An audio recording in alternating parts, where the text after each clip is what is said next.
Arrancamos, amigos, 19:03, La Máquina de Pensar, una semana que viene variada, viene surtida, pero bueno, de alguna forma la titulamos, o la tituló Andrés Capelán en el blog. Todos somos raros, pero algunos son más raros que otros y otros menos, porque este viernes a las 19:30 vamos a tener otro encuentro del ciclo Todos Somos Raros. Va a estar, este va a ser una edición rara del ciclo Todos Somos Raros, porque saben que ese ciclo es, tenemos que cruzar siempre un escritor argentino y un escritor uruguayo.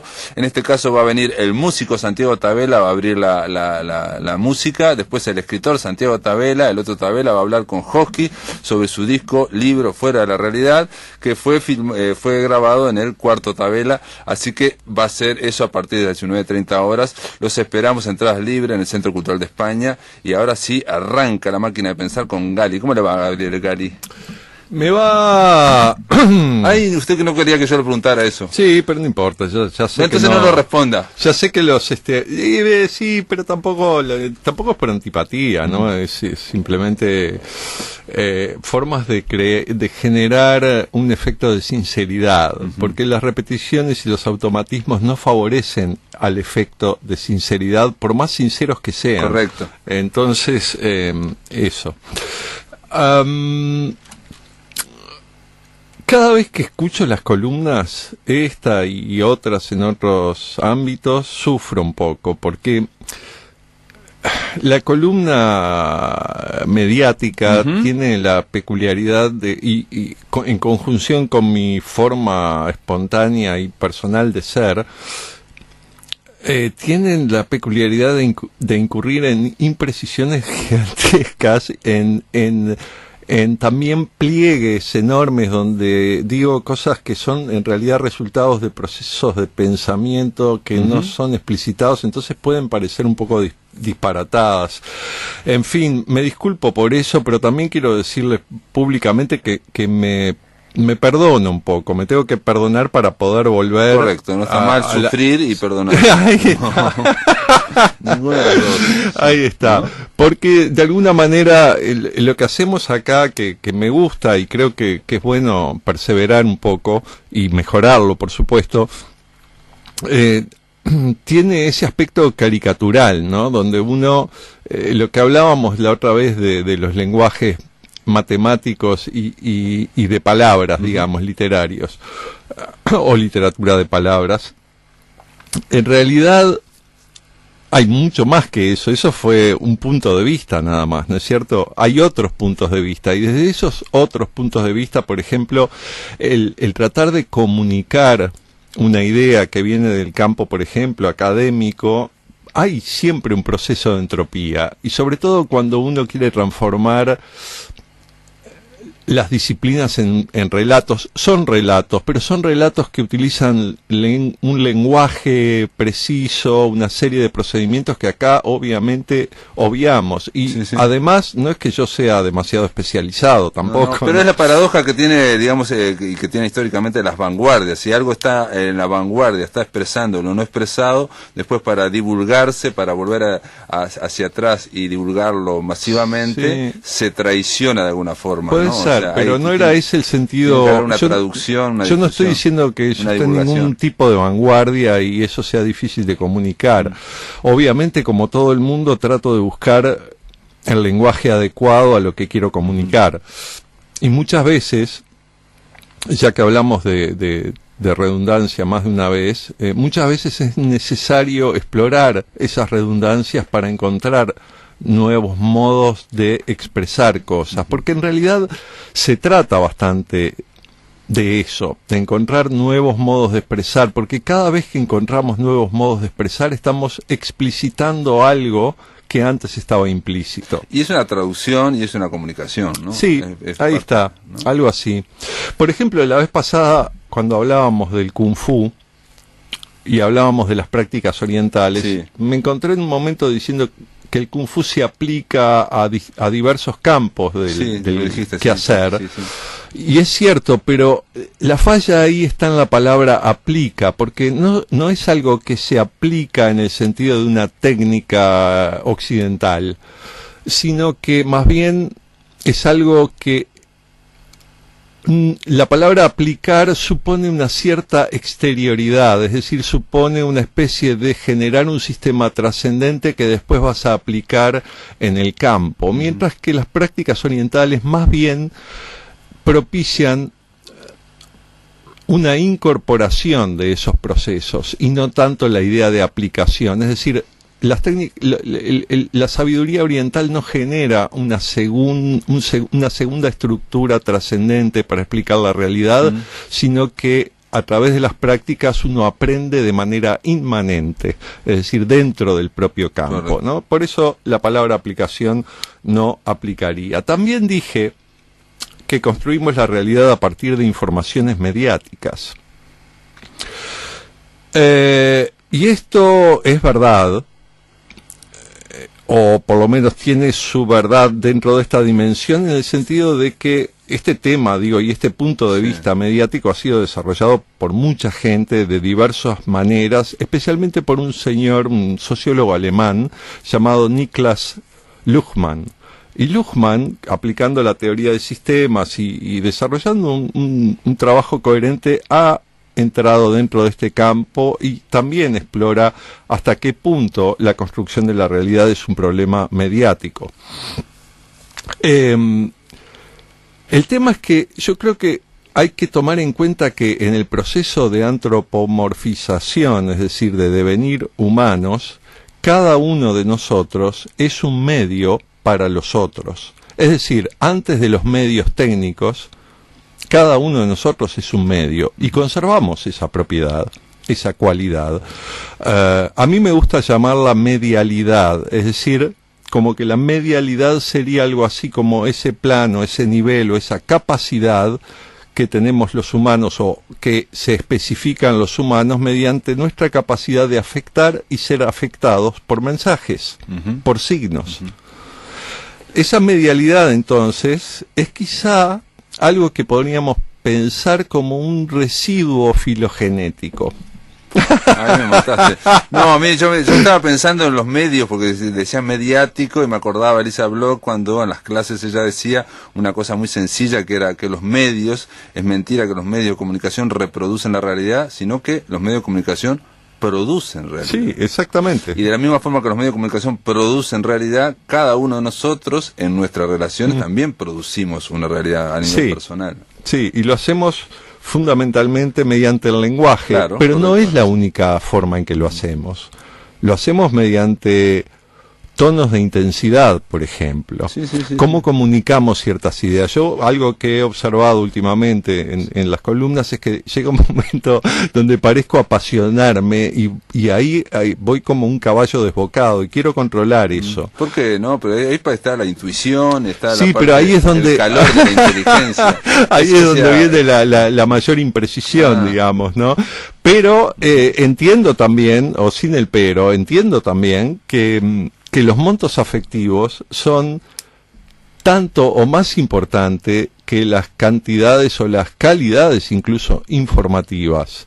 Claro que esta disociación es casi caprichosa, es una analítica casi maldita, porque ¿qué es lo maldito? ¿Qué es la literatura maldita sino aquella que nos muestra los fundamentos donde estamos parados? La que cuestiona esos fundamentos solo por mostrarlos, ni siquiera tiene por qué criticar. Esos son los autores malditos, esos que revelan el punto de vista que es invisible a las mayorías sincrónicas al autor, ¿no? Son esos, quizá a eso te referías tú con lo de las vanguardias hace un rato, es decir, quien es capaz de enunciar algo antes que los demás. ¿Y quién es capaz de enunciar algo antes de los demás, sino la música? Y ese es un poco nuestro punto de partida para esta columna que se llama, ¿cómo era? La profecía musical estabas hablando. Y el punto de vista del marciano. ¿Sabes qué? Me doy cuenta que ese título me gusta tanto que lo vamos a estirar un poco. Porque así le damos el carácter de novela también. Entonces, pensemos ahora, ya que dijimos que la música es capaz justamente de anunciar algo para lo que quizá no estamos preparados lo suficiente, nos muestra un desfasaje entre lo musicalmente realizable y lo socialmente posible. Ese desfasaje quizás es un desfasaje que caracteriza a lo humano, por el simple hecho quizás de que cada uno de nosotros llega antes a la vida que al lenguaje. Ese desfasaje entre la experiencia vivida, sentida, experimentada, pero la falta de palabras para aprender la experiencia, quizás sea una especie de motorcito que tenemos ahí, de primer motor, digamos, para ponernos un poco aristotélicos, ¿no? Bueno, el primer motor entonces podría ser un motor dinámico que consiste en ese desfasaje que incluso crea ¿cómo podríamos decirlo? Una inestabilidad termodinámica que entre la experiencia vivida y la posibilidad de aprenderla mediante el lenguaje, que a su vez nos va a permitir no solo evocarla, sino también compartirla, sería un motor interesante para pensar. Pero ahí está el lenguaje, yo creo que el problema siempre son los lugares comunes o lo que ya está, los bloques sólidos del lenguaje para poder expresar, que son necesarios. Claro, pero ¿qué son los lugares comunes sino especies de colchones o de sillones donde poder sentarnos? Son como ladrillos para ir construyendo determinadas paredes. Claro, pero está bien, pero vos ves el lado duro, yo veo el lado blanco. Claro, sí. Y lo que hacen los vanguardistas o lo que sea es tratar de, en lugar de lo dicho, a nivel musical, por ejemplo, lo que está dicho, están buscando en lo no dicho. Bueno, pero ahí, fíjate qué interesante, porque la vanguardia en general, que es un término que viene, creo, del ámbito militar, me parece, tiene algo anguloso. Es como un rompehielos, ¿no?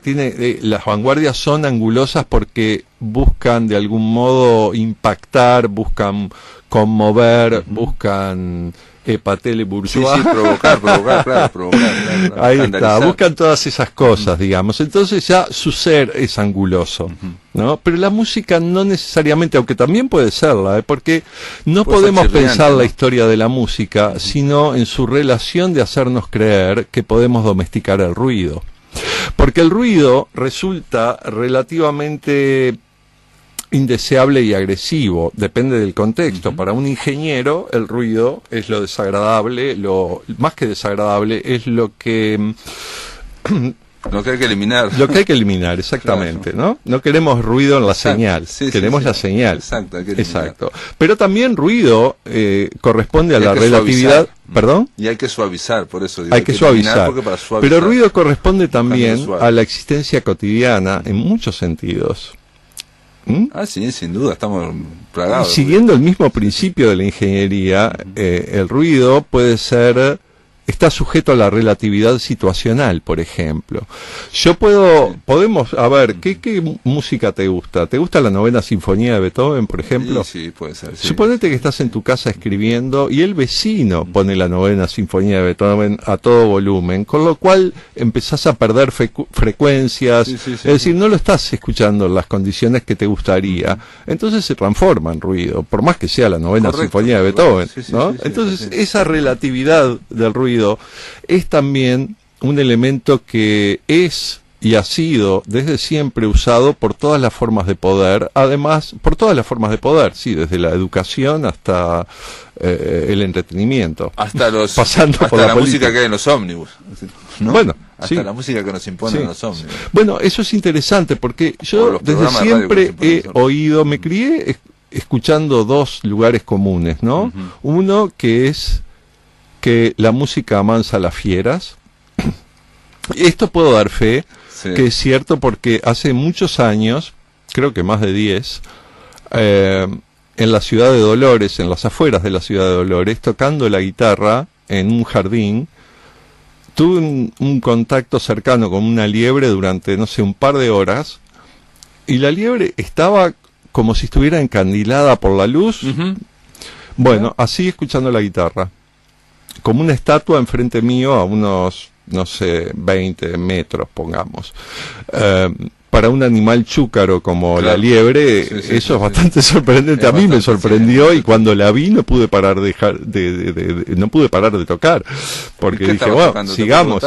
No, yo hago unas cosas medio mántricas y entonces puedo estar horas. Y bueno, esa es una. El otro lugar común es que perdón, esto podríamos abundar, ¿no? Desde Orfeo amansaba las fieras con su arpa, ¿no? Sí, etcétera, etcétera, y podríamos abundar, pero no es el punto ahora. El otro lugar común es que la música es el lenguaje universal. Y acá, esto merecería muchísimas consideraciones porque, ¿qué queremos decir con música cuando decimos esta afirmación? Pero, incluso más allá de esto, podríamos decir que la música más que universal es ubicua, es decir, está en todas partes, no hay cultura sin música, creo, sí. Es decir, está en todas partes. Ahora, que sea un lenguaje universal es algo que creo que para que cualquiera de nosotros podría cuestionar sin necesidad de mayores desarrollos. Y hace poco leía un texto de Juan Falú, el gran guitarrista, diciendo que no se tenía respeto a la música y la música estaba en todas partes. Y entonces bueno, ese es otro aspecto que podríamos considerar. Banalizado, y él decía que había que darle lugares a la música para poder escucharla, para darle ese significado, digamos, sagrado que tenía para él, ¿no? Sin dejar de tomar en cuenta que esa levedad, digamos, frívola, es una necesidad humana, es casi, diría, es casi un derecho humano, en cierto sentido. No quiero totalizar nada con esto, sino al contrario señalar una capa. Pero es así, es cierto, es cierto. Después de la pausa seguimos, amigos, aquí en La Máquina de Pensar con Gabriel Gali. En el aire de Radio Uruguay, La Máquina de Pensar.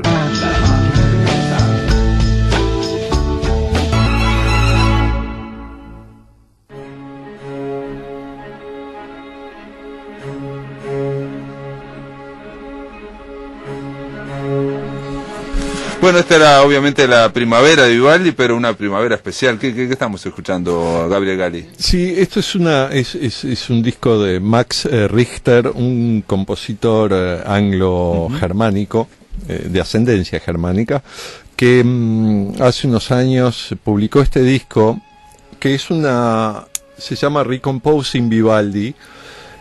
Él tomó las 4 estaciones y las recompuso, pero las recompuso desde la partitura, ¿no? Es decir, lo que hizo fue tomar frases, formas de cada uno, en unas más que en otras, ¿no? A mí este primer movimiento de la primavera me gusta porque, ¿qué es lo que evita acá?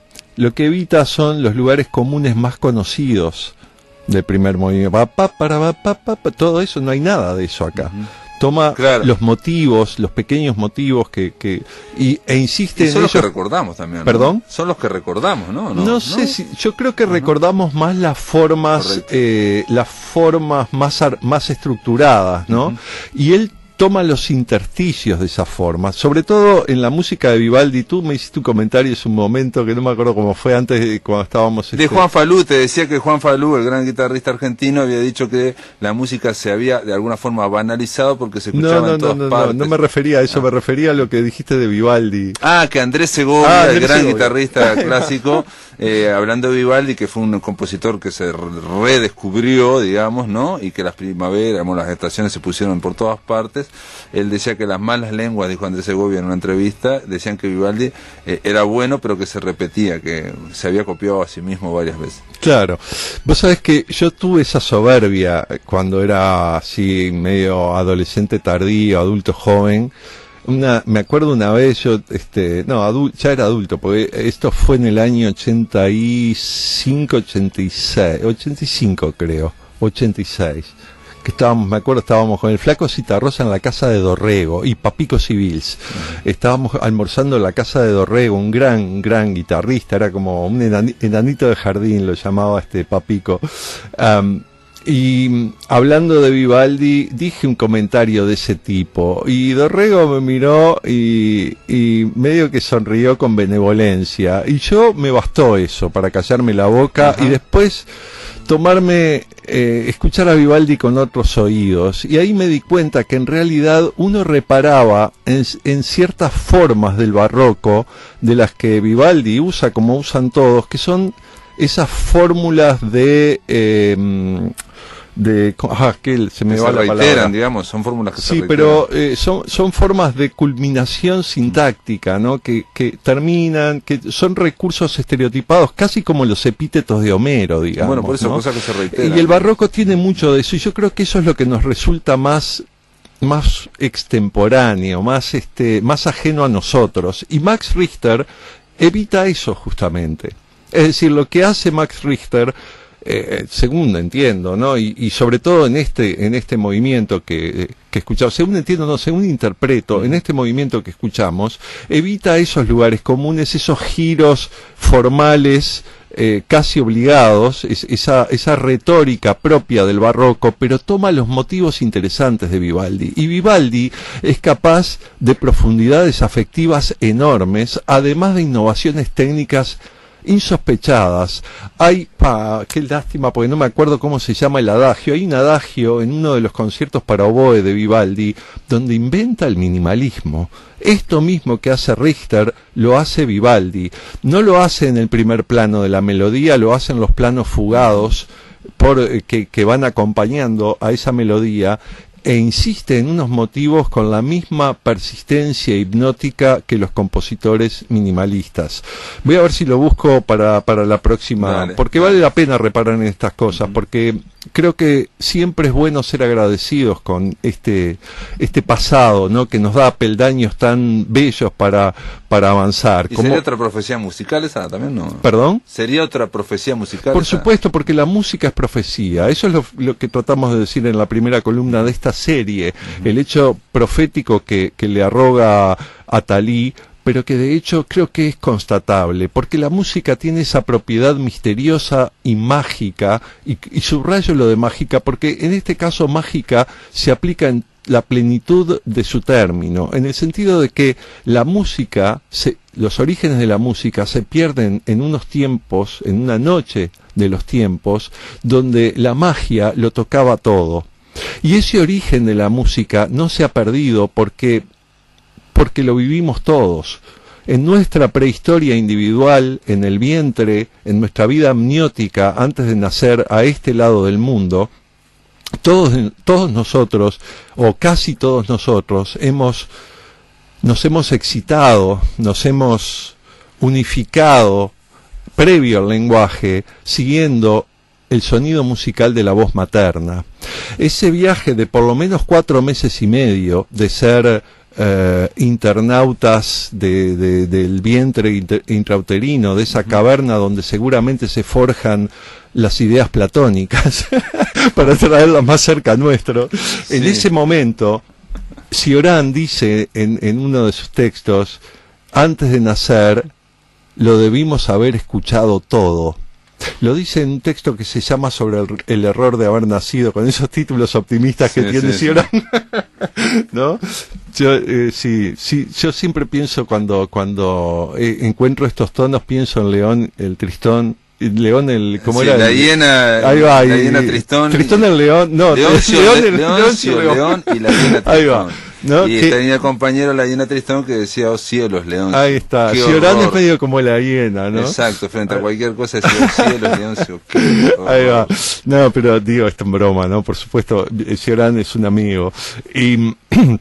Pero la cuestión es que esa magia, de la música, esa magia que creo que constituye gran parte de lo inefable de la música, porque ¿quién no ha hablado de la música? Todos los músicos, todos los filósofos, o gran parte de ellos, salvo Freud y unos pocos que no entendían o decían no entender la música, en realidad nos ha ocupado y nos ocupa y nos atrapa, y nadie tiene ninguna verdad sobre la música. No, eso aparte, digamos, el lenguaje verbal, oral, ¿no? Digo, se manifiesta muy incompleto para hablar de la música, sí, ¿no? Es tan bueno el ejemplo de la música como metáfora de la vida humana, y de las desventuras y de las ventajas de los humanos. Muchas veces para hablar de música se buscan cosas, digamos, de lo visual, ¿no? De la pintura, se dice que es cálida, sí, se dice que es, sí, pero plástica. más allá de eso, el material sonoro es una metáfora de la vida que podemos manipular mucho más rápido que la vida misma, y por eso su carácter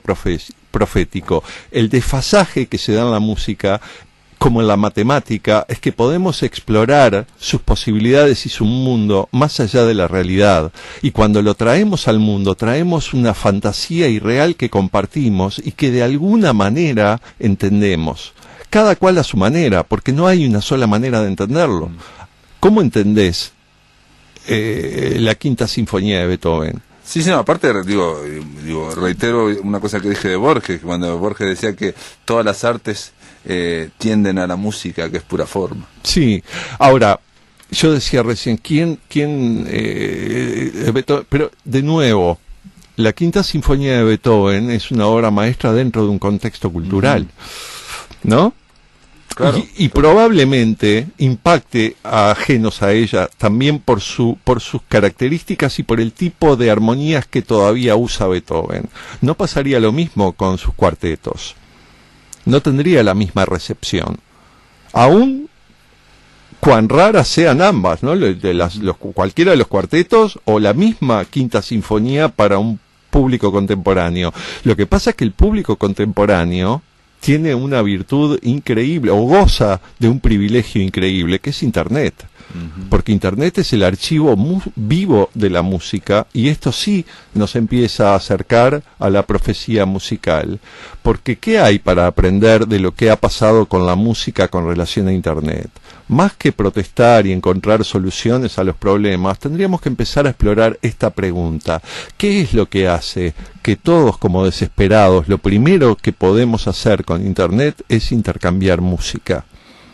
Vos decís cuando arrancó en los 90, sí, el intercambio a través exactamente, de Napster y todo eso. Sí, y no muestra la historia moderna. Para cambiar música, intercambiar canciones, ¿cierto? No muestra la historia moderna a partir del siglo XVI o XVII, mejor si quieren. ¿No empieza a mostrar ahí de manera cada vez y crecientemente explícita el deseo de las masas por la música? ¿No consiste esto en cada paso, cada innovación técnica, cada innovación mediática en la posibilidad de que más gente acceda a la música? No nos olvidemos que en la historia moderna de la música, esta en principia junto con el capitalismo transformándose en mercancía. ¿Cómo se transforma en mercancía? De dos maneras. Primero, en las cortes, que son capaces de mantener a los músicos, a los compositores, y en el siglo XVI, XVII empieza el negocio literario de la venta de partituras, ¿no? Pero inmediatamente después la música va a salir de las cortes privilegiadas, es decir, no es que vaya a salir para abandonarlas, sino que va a expandirse hacia salas de conciertos para burgueses capaces de pagar la entrada. Y incluso esas salas van a contemplar la posibilidad de que gente de menos recursos pueda ir al Gallinero. Sí. Es decir, a partir de ahí empieza una carrera meteórica donde el fonógrafo, como hablamos hace una o dos charlas atrás, va a también propiciar la venida del disco. Pero luego va a venir la radio. Y cuando aparece la radio, la industria discográfica va a poner el grito en el cielo porque la radio mandaba música gratis. Claro. Y sin embargo, poco tiempo después se dan cuenta que la industria discográfica necesita de la radio para vender discos, y esa alianza va a ser súper poderosa hasta hace un rato. Y todavía duran los últimos estertores, ¿no? Y así llegamos a este momento en el que estamos viviendo Internet con una especie de gran centro ubícuo, la gran biblioteca de Babel sonora y multimediática o hipermediática, como todos los aspectos y a la que cual la industria discográfica que se vaticinaba su quiebre, en fin, se ha adaptado, ya se está adaptando de una forma impresionante. Lo que pasa es que, digamos, de los 90... Pero la industria discográfica, ¿por qué debería ser ajena a cualquier otro trabajo como el aguatero, el talabartero? ¿Por qué debería ser? ¿Qué hace si no solamente la única diferencia es que estos son millonarios y los otros eran pobres. Claro. El lechero, el aguatero, ¿dónde están? Sí, o el fabricante de barriles, por ejemplo, que era lo que sea, Pablo, lo que sea, no importa de qué hablemos. Barriles, después dejó de serlo. Todo es perecedero en esta vida. Está bien. Todo es perecedero. Bueno, esa es el final de esta columna, ¿no? Por todo hoy sí, bueno, me apena terminar con esto, pero quizás sea bueno porque en la próxima renacemos. No, y aparte todo pasa, ¿no? Gracias, Gabriel Gali, por estar en La Máquina de Pensar. Chao. En el aire de Radio Uruguay, La Máquina de Pensar.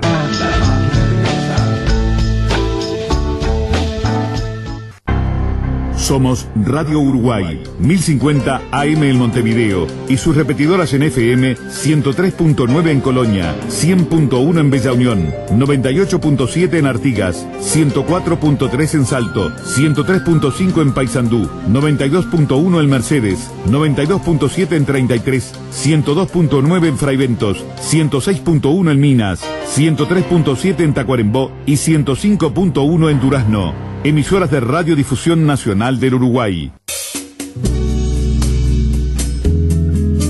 Si querés comunicarte con La Máquina, envía un SMS al 099 78 0066. Correo electrónico a lamáquinadepensar@adinet.com.uy. Facebook La Máquina de Pensar.